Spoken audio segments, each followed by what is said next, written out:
برباد کر دوں گا، اور ایک دشمن جو چھپ کر پیچھے وار کرتا ہے، پیٹھ پیچھے وار کرتا ہے، کمر کے پیچھے وار کرتا ہے، جو جادو جنات کا سہارا لے کر آپ سے دشمنی کرتا ہے، حسد سے وار کرتا ہے، آپ کی تباہی و بربادی کے لیے آپ کی بیٹی کے رشتوں میں بندشیں لگاتا ہے، چلتے کاروبار کو بند کرواتا ہے، آپ کے گھر کا سکون خراب کر دیتا ہے، میاں بیوی میں محبت کی کمی ہو جاتی ہے، میاں بیوی میں لڑائی جھگڑے بڑھ جاتے ہیں، ساس بہو کے لڑائی جھگڑے بڑھ جاتے ہیں، چلتا کاروبار یکدم بند ہو جاتا ہے۔ یعنی آپ جتنا آگے بڑھنے کی کوشش کرتے ہیں آپ اتنا پیچھے کی طرف آتے ہیں، کام ہوتے ہوتے رہ جاتے ہیں، کامیابی ہاتھوں سے نکل جاتی ہے۔ تو پھر سمجھ لیجئے کہ آپ کے پیچھے کوئی دشمن ہے جو آپ کا بیڑا غرق کر رہا ہے، جو آپ کو تباہ و برباد کرنا چاہتا ہے، اور آپ اپنے ایسے دشمن کے آگے بے بس مجبور ہیں کہ آپ کیا کریں۔ آج ایک ایسا قرآنی عمل، قرآن پاک کی آیت کا وظیفہ آپ نے اپنے گھر میں بیٹھ کر دشمن کا تصور کرتے ہوئے اس قرآنی آیت کو پڑھ کر پھونک مارنی ہے۔ یقین کریں دشمن جتنا بھی طاقتور ہے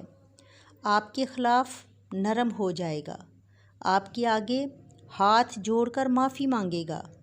یہ قرآن پاک کی آیت اتنی طاقتور ہے کہ اگر کوئی دشمن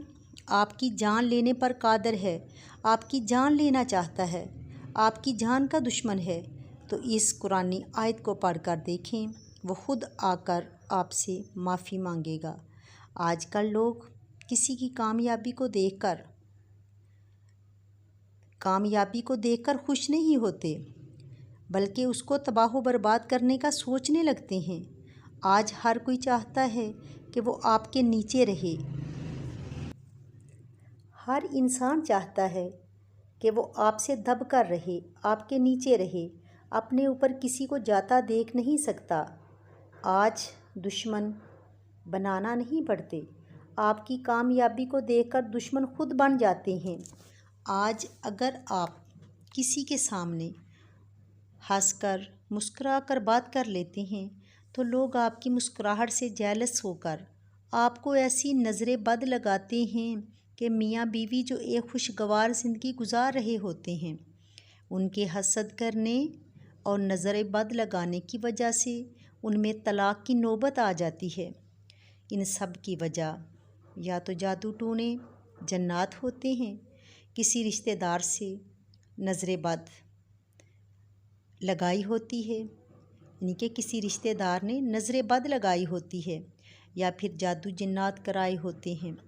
لوگ جادو وغیرہ کرواتے ہیں کہ میاں بیوی کے درمیان لڑائی جھگڑے ہوں، ان کے گھر کے سکون ختم ہو جائیں، ان کے گھر بے برکتی پیدا ہو جائے، یہ ہر وقت لڑتے جھگڑتے رہیں۔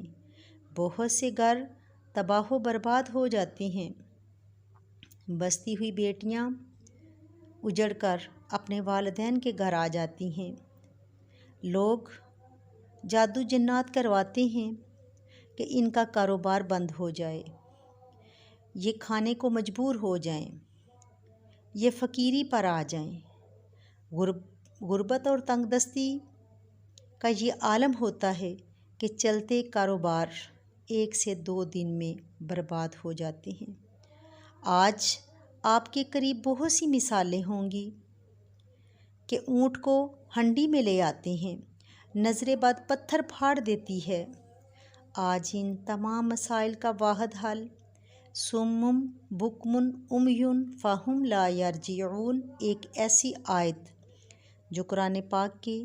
پہلے سپارے میں آیت ہے۔ آج جوان بیٹیاں گھروں میں موجود ہیں، خوبصورت بھی ہیں، رشتے بھی آتے ہیں، لوگ دیکھ کر چلے جاتے ہیں، رشتہ ہوتے ہوتے رہ جاتا ہے، بات بنتے بنتے رہ جاتی ہے۔ جب کوئی بندہ بیٹی کے رشتے میں بندش لگا دیتا ہے، بیٹی کی بات تو دور، آج تو لوگ بیٹوں کے رشتوں میں بھی بندشیں لگا دیتے ہیں۔ اتنا کمانے والے بیٹے، اتنے فرما بردار بیٹے، خوبصورت بیٹے رشتہ نہ ہونے کی وجہ سے لاچار بیٹھے ہیں، جہاں جاتے ہیں انکار ہو جاتا ہے۔ آج کل جو دشمن ہیں وہ آپ کے سامنے آپ کو بڑا میٹھا ہو کر ملیں گے۔ منافق ہوتے ہیں ایسے لوگ، جب آپ کے سامنے آتے ہیں آپ کی ہاں میں ہاں ملاتے ہیں، آپ کی عزت کرتے ہیں، آپ کو اعلیٰ مقام دیتے ہیں اور پیٹھ پیچھے آپ پر وار کرتے ہیں۔ جب وہ کمر کے پیچھے ہوتے ہیں تو پھر آپ سے دشمنیاں کرتے ہیں، آپ کو تباہ و برباد کرنے کے منصوبے بناتے ہیں۔ آج کے دور میں جس بندے نے اپنی اولاد کی، اپنے کاروبار کی ترقی کے لیے نظر بد سے، حسد سے، جادو جنات سے، حاسدین سے، منافقین سے، کاذبین سے حفاظت کر لی، وہ دنیا کا سب سے کامیاب ترین انسان ہے۔ کیونکہ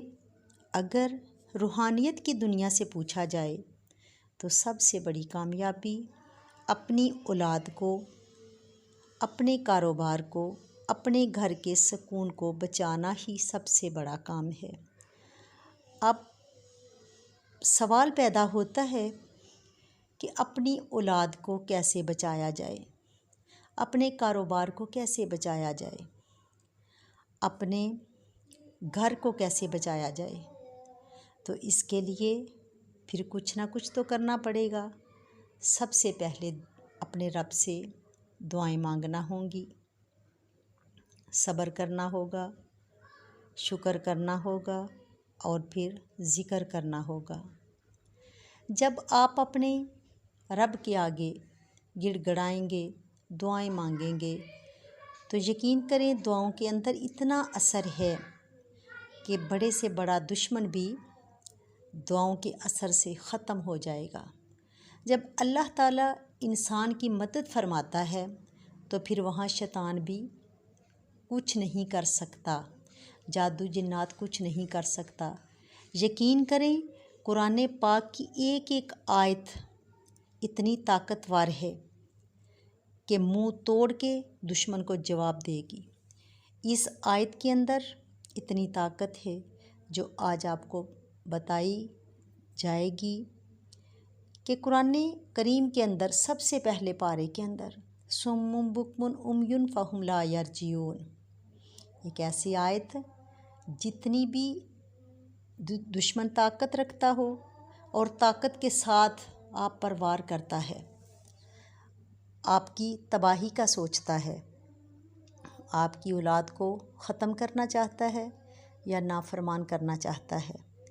یا اولاد ہونے کی بندشیں کر رہا ہے، رشتوں کی بندشیں کر رہا ہے، کاروبار کی بندشیں کروا رہا ہے یا کر رہا ہے، تو آپ یقین مانیں اس آیت کو آپ کامل یقین کے ساتھ جب پڑھنا شروع کریں گے، اتنا لمبا چوڑا وظیفہ نہیں ہے، آپ نے صرف 31 ٹائم آپ نے اس آیت کو پڑھنا ہے۔ کسی بھی نماز کے ساتھ، نماز فجر کے بعد پڑھ لیں، نماز ظہر یا عصر کے بعد، مغرب کے بعد، عشاء کے بعد، جب بھی آپ کے پاس ٹائم ہے آپ آسانی کے ساتھ اس آیت کو 31 مرتبہ پڑھ کر آپ نے اس پر دم کرنا ہے، اور جس طرف اگر آپ کا دشمن نزدیک ہے یا دور ہے، اگر دور ہے تو پھر تصور کر لیں، پھر تصور کر کے اس کی طرف آپ نے پھونک مار لینی ہے، اس کو نظروں میں سامنے لا کر اس پر پھونک مار دیں، تو دیکھنا دشمن کس طرح، جس طرح وہ آپ پر وار کروا رہا ہے یا وار کر رہا ہے یا آپ کی تباہ و بربادی کا سوچ رہا ہے، منصوبے بنا رہا ہے، تو جس طرح آپ اس آیت کو پڑھیں گے جتنے منصوبے اس نے بنائے تھے آپ کی تباہ و بربادی کے لیے، وہ الٹا اس پر وار چلا جائے گا، جتنا وہ آپ کو تباہ و برباد کرنا چاہتا تھا اس سے بڑھ کر کہیں وہ خود تباہ و برباد ہوگا۔ تو اس وجہ سے جب آپ نے اس وظیفے کو، اس قرآن پاک کی آیت کو پڑھنا ہے تو آپ نے نماز کے بعد اس طرح کامل یقین کے ساتھ پڑھنا ہے کہ آپ روضہ رسول صلی اللہ علیہ وآلہ وسلم کی سنہری جالیوں کے سامنے بیٹھے ہیں۔ آپ نے دنیا داری کا کوئی خیال اپنے ذہن میں نہیں لانا، اور 7 مرتبہ پڑھنے سے پہلے آپ نے درود ابراہیمی پڑھ لینا ہے۔ اللہم صلی علی محمد وعلی آل محمد کما صلیت علی ابراہیم وعلی آل ابراہیم انک حمید مجید۔ اللہم بارک علی محمد وعلی آل محمد کما بارکت علی ابراہیم وعلی آل ابراہیم انک حمید مجید۔ پھر آپ پڑھنا شروع کریں گے 7 مرتبہ، اگر ہو سکے تو 7 مرتبہ پڑھ لیں، اگر آپ کے پاس ٹائم کم ہے تو آپ 3 مرتبہ بھی پڑھ سکتے ہیں، 1 مرتبہ بھی پڑھ سکتے ہیں۔ اس کے بعد آپ مکمل دھیان کے ساتھ دنیا داری سے بالکل بے نیاز ہو جائیں، دنیا کے خیالوں سے بے نیاز ہو جائیں، اور صرف اپنے دشمن کو اپنے خیالوں میں رکھیں کہ فلاں ہمارا دشمن ہے۔ اگر آپ کو نہیں پتہ کہ ہمارا دشمن کون ہے اور ہمارے گھر تباہی و بربادی ہو رہی ہے، تو پھر آپ اس چیز کو اپنے رب پہ سوچ دیں،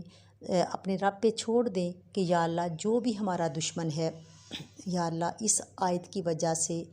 اس کو شکست عطا فرما، اور یا اللہ ہمیں فتح عطا فرما۔ آپ نے اس طرح درود ابراہیم پڑھ کر صم بکم عمی فہم لا یرجعون، صم بکم عمی فہم لا یرجعون، اور اس طرح پڑھیں گے کہ کبھی آپ دائیں کندھے کی طرف منہ پھیریں گے اور کبھی بائیں کندھے کی طرف منہ پھیریں گے۔ منہ پھیرنے کی اس کے اندر حکمت کیا ہے کہ دونوں کاندھوں کی طرف منہ پھیرتے ہوئے آپ اس آیت کو پڑھیں گے، صم بکم عمی فہم لا یرجعون، کبھی دائیں طرف اور کبھی بائیں طرف اپنے منہ کو پھیریں گے، اپنے کاندھوں کی طرف پھیریں گے، تاکہ کرامن کاتبین جو فرشتے ہیں اللہ تعالیٰ سے آپ کے حق میں وہ بھی دعا کریں کہ یا اللہ اس بندے کو دشمن سے بچا لے، دشمنوں سے بچا لے، اس کی حفاظت فرما دے۔ معصوم جو فرشتے ہیں وہ بھی آپ کے لیے اپنے رب سے دعا کریں گے۔ آپ نے 31 مرتبہ پڑھ لیا، اور اس کے بعد پھر آپ نے اپنے پیارے نبی کی ذات پر درود پڑھا، اپنے رب سے دعا کی۔ اگر دشمن آپ کو پتہ ہے تو اس کو تصور میں لا کر پھونک مار دیں، اگر نہیں پتہ تو آپ اپنے رب سے دعا کریں کہ یا اللہ جو بھی ہماری تباہی کا سوچ رہا ہے، یا اللہ جو ہماری طرف بری نظر رکھتا ہے، نظر بد رکھتا ہے، حسد کرتا ہے، جیلس ہوتا ہے، یا اللہ یہ الٹا اسی کو ہی سارا کچھ جو اس نے ہمارے لیے سوچا ہوا ہے، یا اللہ جو ہمارے نقصان کا سوچا ہوا ہے، یا اللہ یہ وار الٹا اسی پر کر دے۔ تو دیکھنا اللہ تعالیٰ تو غیب جانتا ہے، اللہ تعالیٰ کو پتہ ہے کہ کون کس کی بھلائی چاہتا ہے، کون کسی کی برائی چاہتا ہے، کون کسی کو نقصان پہنچانا چاہتا ہے، کون کسی کو فائدہ پہنچانا چاہتا ہے۔ غیب السماوات والارض کی شان والا جو اللہ ہے، آپ اس پر چھوڑ دیں تو دیکھنا پھر آپ دشمن کے وار سے بھی بچ جائیں گے اور دشمن کو الٹا نقصان پہنچے گا۔ تو اللہ تعالیٰ ہم سب کا حامی و ناصر ہو، اللہ تعالیٰ ہم سب کو اپنے حفظ و امان میں رکھے۔ اس وظیفے پر عمل ضرور کیجیے گا اور ہمیں دعاؤں میں یاد